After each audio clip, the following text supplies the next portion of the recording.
Today is day 245, A Philosopher That Messed Me Up. So I have a book that I've been writing for years and probably will never finish, but it is loosely titled Philosophers That Messed Me Up.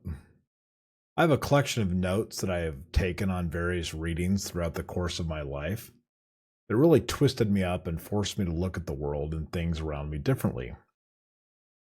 For this article, and for this discussion, I will share one of them.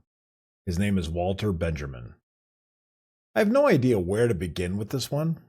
Walter Benjamin was a Jewish German who was born in 1892 and he died in 1940. He was one of the many Jews who escaped to France and was facing potential extradition back to Germany. He died from suicide from a morphine overdose while trying to escape on the French-Spanish border. If you watch the Netflix show Transatlantic, you can get a feel for what the last days of his life might have been like. There's some debate about the intent and meaning behind some of his writings. Above all, it seems to me that he was a critic of extremism, which seems rather topical nowadays. Was he a Marxist? Was he for or against religion? Was he against advances in science? Hard to answer any of these questions. One thing clear to me is that he was definitely critical of any hidden and obfuscated agenda by anyone in power. I suppose the best place for me to start is where I ran into this philosopher. In the 1980s, for which I was a certified member of that era, the band UB40 released many albums. Although I largely did not like much of the music of the 80s, the reggae and the ska movement was a place where I could find some refuge. Now that I'm older, I listen back to the 80s music that I missed while I had my head being filled, quite literally, with the ballads of 70s rock bands, and realize I might have judged a little too harshly. Anyway, I did buy a few 80s albums, and UB40 was included in my collection. The first album they made was called Signing Off, and was an interesting commentary about the worldwide unemployment going on at the time. They named themselves after a form you filled out in their community, in their area. I think it was in Europe or somewhere, probably London or Britain somewhere. But they filled out this form, and it was called the UB40 form. It was a way that you got on unemployment benefits at the time. Anyway, in 1988, I bought several albums, and these were the last few years of high school for me. And music was just as much a part of my life as anyone else's. I was intrigued by lyrics, mostly poetry. Recently, I went on a historical dig in my garage, and I unearthed many of my CDs from that time. My fascination with people speaking their voices through song was highly evident. Here is a short list of some 1988 albums I dug out from my collection in my garage. And I haven't touched or opened these albums in a long time. It Takes a Nation of Millions to Hold Us Back by Public Enemy. By All Means Necessary by Boogie Down Productions. Straight Out of Compton by NWA. Power by Ice-T. I liked that album because my mom hated the cover. The Color soundtrack. So Far, So Good, So What by Megadeth. Never Die Young, James Taylor. Blow Up Your Video, AC/DC. Now and Zen, Robert Plant. Crossroads, Eric Clapton. If You Can't Lick 'Em, Lick 'Em by Ted Nugent. Conscious Party by Ziggy Marley. The Innocents by Erasure, huh? Vivid by Living Colour. Down in the Groove by Bob Dylan. Delicate Sound of Thunder by Pink Floyd. GNR Lies by Guns N' Roses. Greatest Hits of Fleetwood Mac.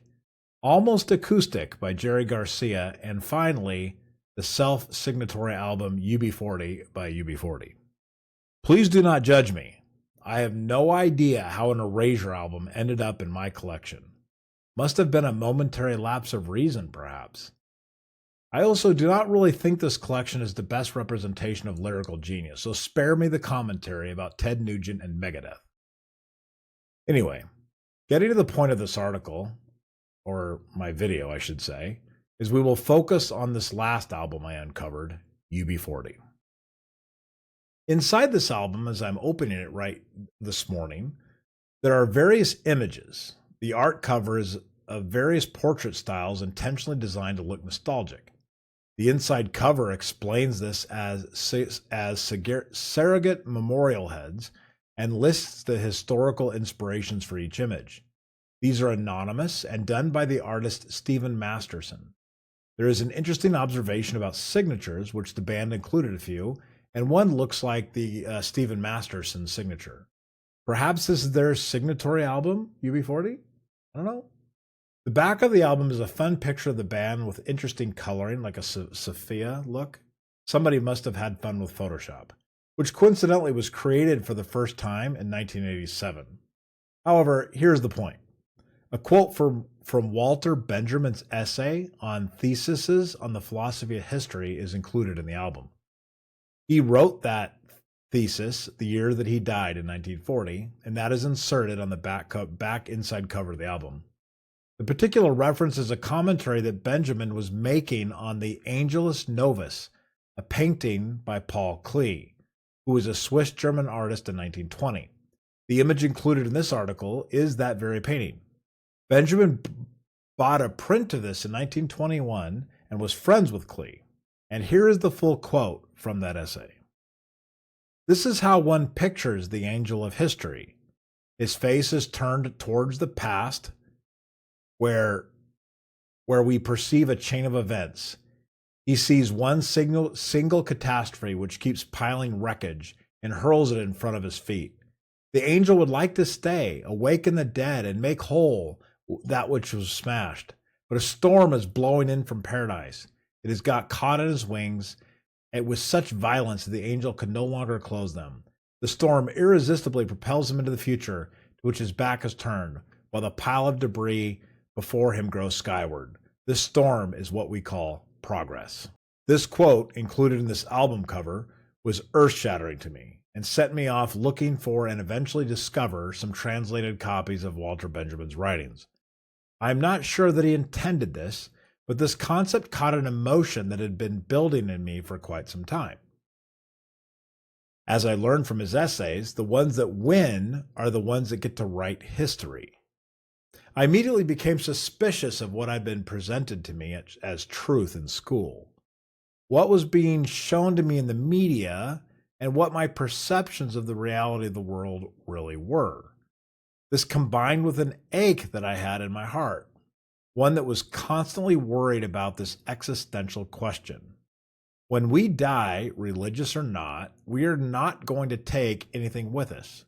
No wealth, no fame, and no ability to influence at all the memories of the people who we leave behind.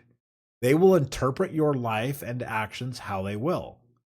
And once you leave this earth, there is nothing that you can do about it. I was at the age where I had seen some great-grandparents pass away. And I was worried that others would soon follow. So I wanted so desperately to capture what I could before it was all gone forever. Yet progress was pushing me, especially in my late teens, rapidly ahead as I looked back upon the lives of my ancestors, hoping that I might, if possible, grab some notion, some memory, something of value that I could cherish and help others remember. The reason I bring this up today? Well, I bought a NAS, a network attached storage, for my personal home network. And this is because my archive of images, videos, pictures, journals, and other artifacts of the family has grown so large that I need a storage upgrade. I'm using the cloud, but as they say, 3 copies, right? You need 3 copies, 2 on different media and 1 off-site. Well, this angel of history is not going to give up. I will fight until the day I die to force the generations that follow me to remember where they came from, who their people were, and what was important to them at the time. Thanks a lot, Mr. Benjamin, for dooming me to a lifetime of exasperation and an impossible quest. I know that I would really, really like to wake up a few of the dead myself if I could. I would love to have a kitchen table debate with Warren, a good long belly laugh with Grandma Tiger, and perhaps to meet the man I resemble the most but have never actually met. Thank you.